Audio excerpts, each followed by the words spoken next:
LT mains वाले ध्यान दें, 8 जुलाई को हमारी तरफ से मैराथन क्लास लिया जा रहा है, जिसमें आपको हिंदी साहित्य के इतिहास और संस्कृत, भाषा विज्ञान और काव्यशास्त्र, व्याकरण समेत सभी टॉपिक को कवर किया जाएगा।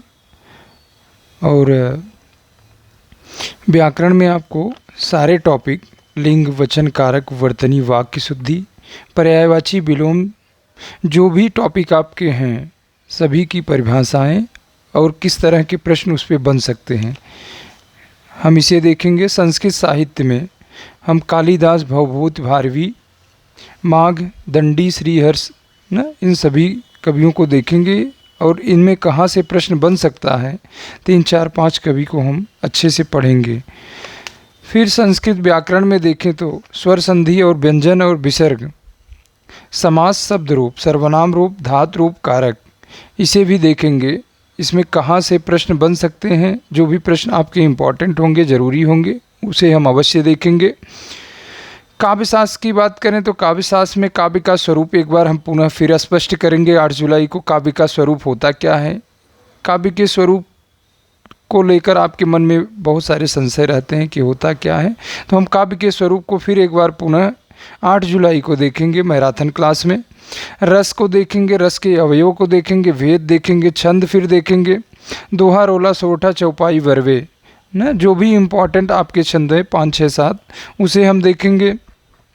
फिर हम आगे अलंकार को देखेंगे। अलंकार में अनुप्रास, यमक, श्लेष, वक्रोक्ति, उपमा और रूपक, उत्प्रेक्षा, अतिशयोक्ति, बस इतने अलंकार को हम देखेंगे। अलंकार तो आपके कई हैं, इसमें प्रतीप, संदेह, भ्रांतिमान, अत्युक्ति, ये सारे अलंकार हैं, तो हम केवल जो बहुत ज़्यादा ज़रूरी है वही अलंकार देखेंगे। फिर आगे आपके सिलेबस में अगर भाषा विज्ञान में देखें तो हिंदी की विभाषाएं हैं, हम आपको बताएंगे कि हिंदी की विभाषाएं क्या होती हैं, इस पे किस तरह के प्रश्न बन सकते हैं, तो आप हिंदी की विभाषाओं को देखेंगे। फिर बोलियों को देखेंगे कि बोलियों से किस तरह के प्रश्न बन सकते हैं। हिंदी की शब्द संपदा, हिंदी की शब्द संपदा की हमने कई क्लासों में हम इसकी चर्चा कर चुके हैं, फिर से पुनः उस दिन हम चर्चा करेंगे 8 जुलाई को। इसे अच्छे से बताएंगे कि हिंदी की शब्द संपदा क्या होती है, इसकी परिभाषा आप कैसे देंगे, हम आपके शब्दों में इसे बताएंगे कि आप इसे किस तरह से लिख सकते हैं। हिंदी की ध्वनियाँ क्या होती हैं, इस पे भी हम चर्चा करेंगे कि हिंदी की ध्वनियाँ होती क्या हैं ना। देवनागरी लिपि देखेंगे, उसका नामकरण देखेंगे, विकास देखेंगे, विशेषताएं देखेंगे, इसकी सीमाएं क्या होती है, सीमाएं देखेंगे, सुधार के प्रयत्न क्या हो सकते हैं, ये भी देखेंगे। फिर अगर हम साहित्य की बात करें तो साहित्य में हम आदिकाल की विशेषता देखेंगे। आदिकाल के अंतर्गत जो भी रचनाएं महत्वपूर्ण है, इसमें काल विभाजन को भी हम देख लेंगे यहीं। उसके बाद जो भी रचनाएं आपकी महत्वपूर्ण है आदिकाल में उसे देखेंगे।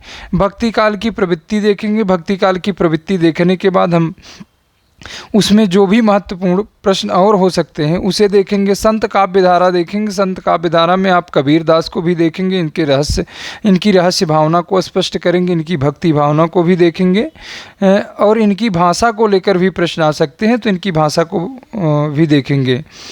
फिर आप देखेंगे सूफी काव्य धारा। सूफी काव्य धारा में हम घनानंद को पढ़ेंगे और सूफी काव्य की प्रवृत्तियाँ पढ़ेंगे ना। कुछ रचनाएँ जो बहुत ज़्यादा ज़रूरी हैं हम उसको पढ़ेंगे ना। तो फिर उसके बाद हम आ जाएंगे राम काव्य पे। राम काव्य में राम काव्य की प्रवृत्ति देखेंगे, उसमें रामचरितमानस के बारे में देखेंगे थोड़ा सा, और तुलसीदास की भक्ति भावना को भी हम देखेंगे।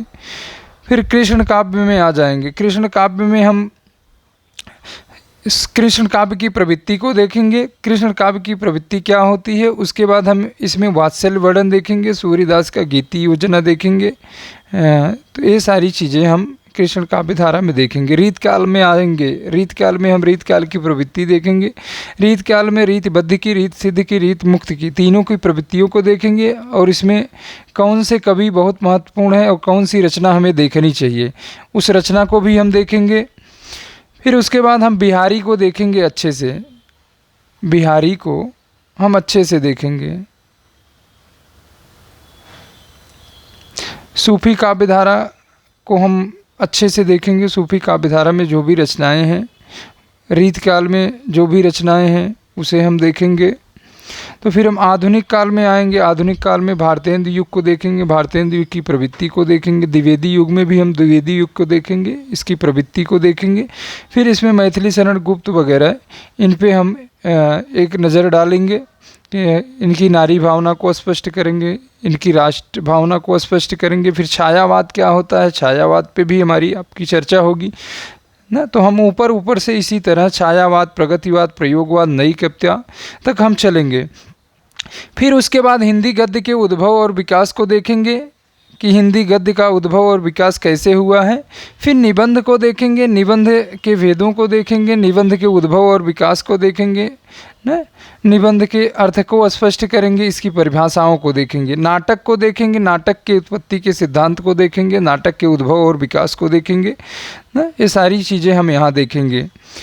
फिर उपन्यास में भी यही इन्हीं सब चीज़ों को देखेंगे, उपन्यास के तत्वों को, नाटक के तत्वों को, निबंध के तत्वों को। ये सारी चीज़ें हम कहानी के ना, ये सब चीज़ हम यहाँ से देखते हुए फिर जीवनी, आत्मकथा, संस्मरण, रेखा चित्र, यात्रा साहित्य, व्यंग्य तक हम चलेंगे। यहाँ हिंदी साहित्य के इतिहास में आपका जो सिलेबस है, आदिकाल है, भक्ति काल है, संत काव्य धारा, सूफी काव्य धारा, राम काव्य, कृष्ण काव्य, रीत काल, आधुनिक काल, भारतेंदु युग में देखे, भारतेंदु युग, द्विवेदी युग, छायावाद, प्रगतिवाद, प्रयोगवाद, नई कविता, हिंदी गद्य साहित्य का विकास है, निबंध है, नाटक है, उपन्यास है, कहानी है, जीवनी, आत्मकथा, संस्मरण, रेखा चित्र, यात्रा साहित्य, व्यंग्य है। तो हम कोशिश करेंगे कि इसे ऊपर से ही जो भी प्रश्न बहुत ज़्यादा ज़रूरी हैं हम उसे देखते हुए आगे बढ़ जाएंगे।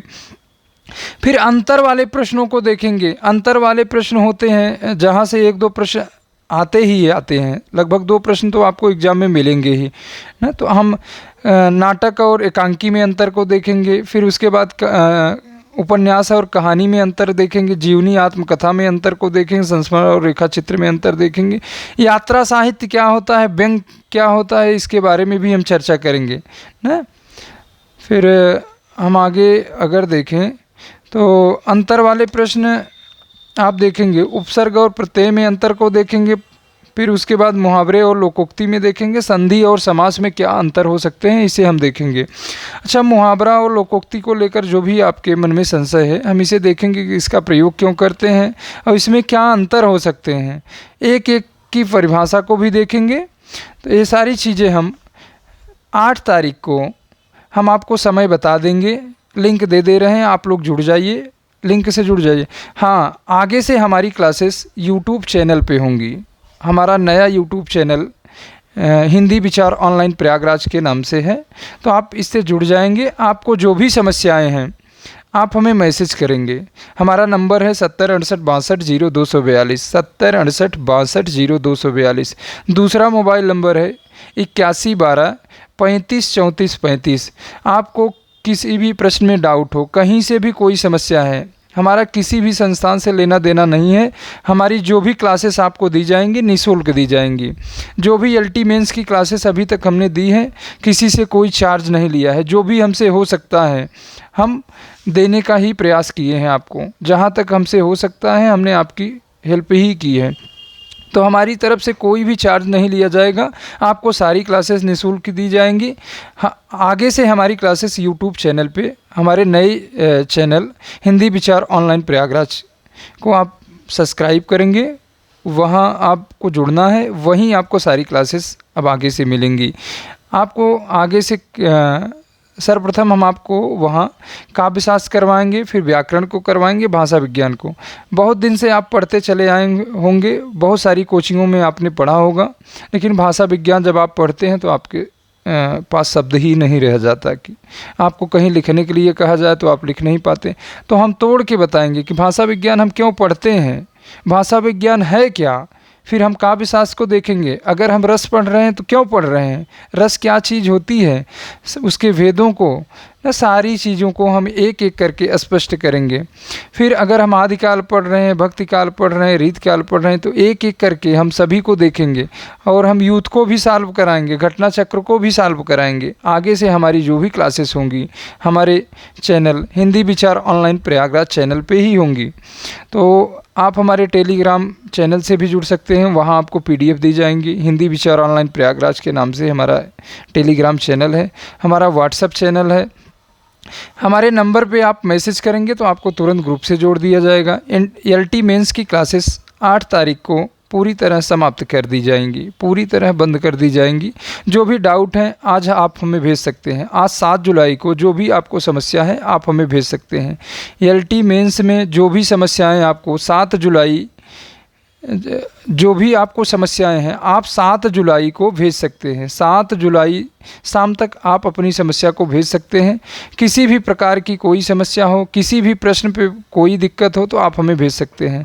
तो आप ध्यान दीजिए 8 जुलाई को हमारी मैराथन क्लास है, उसमें हम सारे टॉपिक को कवर करेंगे। तो आप जुड़िए और अपने भविष्य को बेहतर बनाइए। जुड़िए, आप अपने सिलेबस का रिवीजन करिए ना। तो 8 जुलाई को आप आइए, हम आपका इंतज़ार करेंगे। आज हमारी क्लासेस कई दिनों से हो रही है तो इसलिए हम बोल भी नहीं पा रहे हैं। लगातार 2-2, 3-3 घंटे बोलना भी बहुत मुश्किल का काम है, एनर्जी ख़त्म हो जाती है। तो जो भी हमसे हो सकेगा 8 जुलाई को हम संपूर्ण सिलेबस का रिवीजन करवाने का प्रयास करेंगे और होगा भी, हम करेंगे। शाम तक होगा, रात हो जाएगी, बस यही हो सकता है। आप हिम्मत मत हारिएगा, हम संपूर्ण सिलेबस का रिवीजन 8 जुलाई को ना करवाएंगे। 8 जुलाई को हम LT मेंस के पूरे सिलेबस का रिवीजन हम करवाएंगे। उसमें आदिकाल से लेकर जो भी हो सकता है, साहित्य की सभी विधाएं, और उसके बाद हम हिंदी के रचना एवं उनके रचनाकार को भी देखेंगे। इसमें रस, छंद, अलंकार, भाषा विज्ञान, काव्यशास्त्र, व्याकरण, संस्कृत साहित्य, संस्कृत व्याकरण, हम सभी टॉपिक को कवर करेंगे। ऊपर से हम सभी टॉपिक को कवर करेंगे और हम आपको बताएंगे कि यहाँ से ये प्रश्न बन सकते हैं, इसे आप इस तरह से कर सकते हैं। आदिकाल को भी हम तोड़ के बताएंगे, भक्ति काल को भी तोड़ के बताएंगे, बताने का प्रयास करेंगे हम सभी कालों को अच्छे से तोड़ के। अंतर वाले जो भी प्रश्न आते हैं हम अंतर वाले प्रश्नों को भी स्पष्ट करेंगे कि यहाँ से 10-12 प्रश्न अंतर वाले होते हैं, आप इसे यहाँ देख लीजिएगा। अंतर वाले प्रश्न तो आपको 2-3 तो वहाँ मिलेंगे ही, फिर प्रवृत्ति से भी प्रश्न मिलेगा 1-2, तो 2-4 प्रश्न तो यही आपके हो जाते हैं। फिर आपके व्याकरण से प्रश्न मिलेंगे, कारक को परिभाषित करिए या लिंग वचन ना, कुछ मुहावरे दिए जाएंगे, इस तरह उसका प्रयोग करना होगा, अर्थ और प्रयोग बताना होगा। तो ये सब देखते हुए तो फिर हमारी क्लासेस शाम तक हो सकता है कि पूरी हो जाए। हम समय आपको बता देंगे, आप ग्रुप से जुड़े रहिए। आप हमारे नंबर पर जो भी न जुड़े हों, जो नए हों, आप हमें 70 68 62 0242 पे हाय लिखकर मैसेज करेंगे या LT मेंस की क्लास लिखकर मैसेज करेंगे तो हम आपको अपने ग्रुप से जोड़ देंगे। वहीं आपको क्लास की लिंक मिल जाएगी, आप क्लास को ज्वाइन कर लेंगे। आज हमारी क्लास 1:30 बजे से होगी। आज हमारी क्लास 1:30 बजे से होगी। आपके जो भी डाउट हैं आप अपने डाउट को भेजिए, आप अपने प्रश्नों को भेजिए, हम उसके उत्तर को अवश्य आपको देने का प्रयास करेंगे। तो आप अब जो भी आपके प्रश्न हैं आप हमें भेजें। तो आइए मिलते हैं आपसे हम 1:30 बजे। तो आप सभी का बहुत बहुत धन्यवाद। आप अपने स्वास्थ्य पर भी ध्यान दीजिए, 2-3 दिन एग्ज़ाम बचा है, जो भी कुछ है। एडमिट कार्ड को लेकर आप परेशान मत होइए, आज आएगा, कल आएगा, कब आएगा, आएगा आपका एडमिट कार्ड आएगा। 11 को एग्ज़ाम होगा, तो आप परेशान ना हो। अब कुछ लोग मैसेज कर रहे हैं कि सर UP टेट लगेगा TGT PGT में, जो भी नई वैकेंसी आने वाली है माध्यमिक शिक्षा सेवा चयन बोर्ड से, क्या उसमें UP टेट लग सकता है? UP टेट नहीं लगेगा। हम ये पहले भी स्पष्ट कर चुके हैं। हाँ, आपके सिलेबस में परिवर्तन जो हुआ है नए पैटर्न पे 120 ही प्रश्न आने हैं इस बार, और इसमें कुछ नहीं होना है। नेगेटिव मार्किंग की चर्चा चल रही है, हो सकता है कि नेगेटिव मार्किंग, नकारात्मक अंक इस बार आपके इसमें शामिल किए जाएं। तो आप परेशान मत होइए, आप अपने तैयारी को करिए। जो भी आपके साथ 2022 वाले एग्ज़ाम में हुआ है अब तो हो ही गया है, अब उसमें कर ही क्या सकते हैं, उस पर कुछ बोलना उचित भी नहीं है। अभी तक आयोग ने कटाव भी नहीं जारी किया। अब सोचिए, संशय बना हुआ है सभी के बीच में। तो आप आगे की तैयारी में लग जाइए, अपना अतीत भूल जाइए, जो भी कुछ हुआ। अब जो नई वैकेंसी आने वाली है इसमें अच्छे पद भी रहेंगे, तो आप परेशान मत होइए। तो बस यहीं तक, हम आपसे फिर मिलते हैं 1:30 बजे। 1:30 बजे आप आइए, हम अपने प्रश्नों को लेकर आइए क्लास में, जो भी होगा हम अपनी तरफ से करने का प्रयास करेंगे। बहुत विस्तार से तो नहीं बता पाएंगे, समय तो कम है, समय ख़त्म है, क्योंकि हम बहुत सारी क्लासेस पहले ले चुके हैं, उसमें हम सभी प्रश्नों का जवाब दे चुके हैं। तो यहाँ आपको संक्षेप में बताने का प्रयास करेंगे, गांव की भाषा में आपको बताएंगे। जो भी चीज़ें आपको नहीं समझ में आएगी आप हमें व्यक्तिगत मैसेज कर सकते हैं। अगर आप सामूहिक रूप से क्लास में नहीं पूछ सकते, कुछ आपको दिक्कत है, तो आप हमें व्यक्तिगत मैसेज कर सकते हैं। हमारा नंबर तो आपके पास है ही है ना, तो ग्रुप में भी पड़ा हुआ है, तो आप हमें व्यक्तिगत मैसेज करके पूछ लेंगे। तो आइए हम 1:30 बजे मिलते हैं। बहुत बहुत धन्यवाद आपका, बहुत बहुत आभार। आपने आप क्लास में भी बहुत सहयोग करते हैं, उसके लिए भी आपका बहुत बहुत आभार। तो आइए हम 1:30 बजे मिलते हैं।